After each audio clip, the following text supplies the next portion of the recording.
इहलोक तथा परलोक में श्रेय प्राप्ति की सृष्टि से संस्कारों का विधान निश्चित हुआ है। इन विधानों को कर्तव्य समझना चाहिए। जगत में जो भी वस्तु है उसका संस्कार उसके सौंदर्य का अथवा आकर्षण का कारण बनता है। प्राणियों में सर्वश्रेष्ठ मानव संस्कारों से ही समाज योग्य तथा वर्णों के अधिकृत कर्मों को करने योग्य होता है। संस्कारों से उसका आत्मविकास होता है और वे लक्ष्य प्राप्ति के पथ पर अग्रसर हो सकता है। संस्कार माने क्या?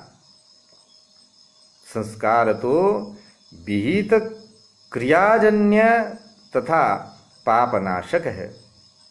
स्मृतिकारों ने संस्कार के विषय में कहा है, तत्रात्म शरीरन्यतर निष्ठो विहित क्रियाजन्योतिशय विशेषः संस्कारः सच द्विविधः एकस्तावत् कर्मान्तराधिकारेऽनुकूलः यथोपनयन जन्यो वेदाध्ययनाद्याधिकारा पादकः अपरस्तु तपन्नद्दुरितमात्रनाशको यथा बीजगर्भसमुद्भवै निवर्हणो जातकर्मादिजन्यः।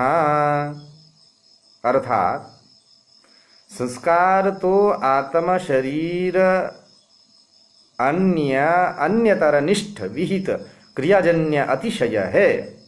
वह दो प्रकार का है। एक तो दूसरे कर्मों की योग्यता का हेतु है, जैसे उपनयन आदि से प्राप्त होने वाला संस्कार वेदों के अध्ययन की योग्यता हेतु है। दूसरा जो पाप प्राप्त होता उसका नाशक है, जैसे जन्म ग्रहण करने से पूर्व गर्भ के कारण समुत्पन्न दुरित को दूर करने के लिए किया जाने वाला जात कर्म आदि से प्राप्त होने वाला संस्कार है।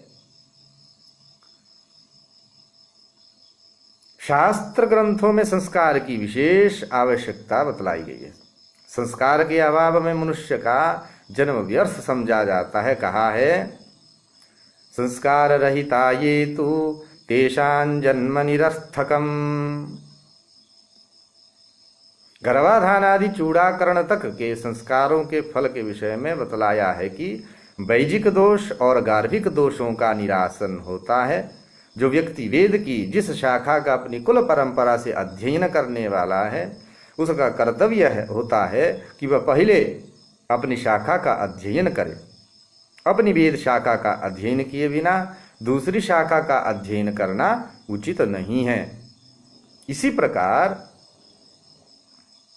जो जिसका शाखा का गृह्य सूत्र है, श्रौत सूत्र आदि है, उसको उस सूत्र के अनुसार अनुष्ठान भी सर्वथा कर्तव्य है।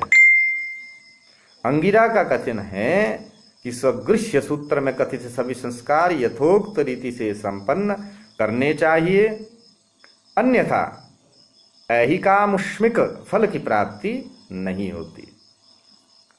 स्वे स्वे गृह्ये यथा प्रोक्ता तथा संस्कृतयोऽखिलाः कर्तव्या भूति कामेन नान्यथा सिद्धिमृच्छति इति अंगिरा।